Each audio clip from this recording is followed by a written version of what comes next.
We live in such a beautiful and biodiverse state. The environment is a key issue for many voters, and the past few years have seen a number of growing concerns regarding environmental safety.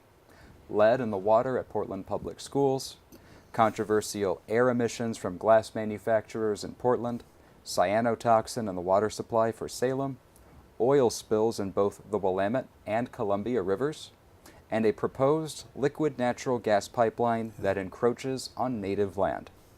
What will you do as governor to protect the air, water, and land for future generations of Oregonians? We'll begin with Chris. My focus will be on the environment and greening up Oregon. I think we should start first of all by we're not shipping recycled paper to China anymore. I think one place we could start is in the rural areas. We have some paper mills that are closed down, and we could get them up and running and use eminent domain, secure on the paper mills, get people back to work, but make them worker-owned co-ops so that the people in those communities are no longer brutalized by companies that come in. They suck the profits out, the big timber industry, big timber. And, I think then we start shipping the recycled paper there and start growing industrial hemp.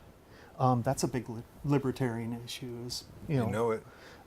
And I mean, as a fiber, I mean, we could be making this tabletop. We can do automobiles, plastic, rocket ships. You can make anything out of it. I mean, you can make anything out of it. Henry Ford made a car out of it in 1936, 1937. He was shut down by the Marijuana Tax Act in 1937 that was brought on by GM.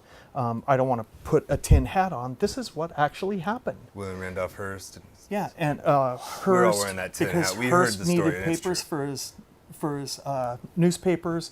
Arco guy. I forget his name, but Rockefeller. They all needed the timber, and they also, that was when cars started to take off, and the whole petroleum boom. But I think if we focused on industrial hemp and shifted all of our subsidies, canceled all subsidies from fossil fuels, I think we should be looking through the state budget and say, where are we siphoning off to the fossil fuel industry? I think on day one, I would want to call for a state of emergency on global warming. And I think we should be going through the budget and saying, okay, we're cutting this out, cutting that out, we're shifting over to industrial hemp, and get people back to work in those communities where they can make products. We can retrofit. We can create bins that sit on the back of logging trucks and put industrial hemp in there and ship it to the mills. Put the recycled paper and ship it to the mills in these bins, and then stack the bins one on top of another in their yard. I'm a truck driver. It'll work, and it'll get these guys back to work. It'll be worker-owned companies, and I think that's one place we can look. We can look to doing something else for the coast. I think if you are looking to support Jordan Cove, whether it's Newt Beeler or Kate Brown supporting him and saying, oh, it's for labor, so that these people are going to be working on a pipeline and they're going to have jobs. I think what you're doing is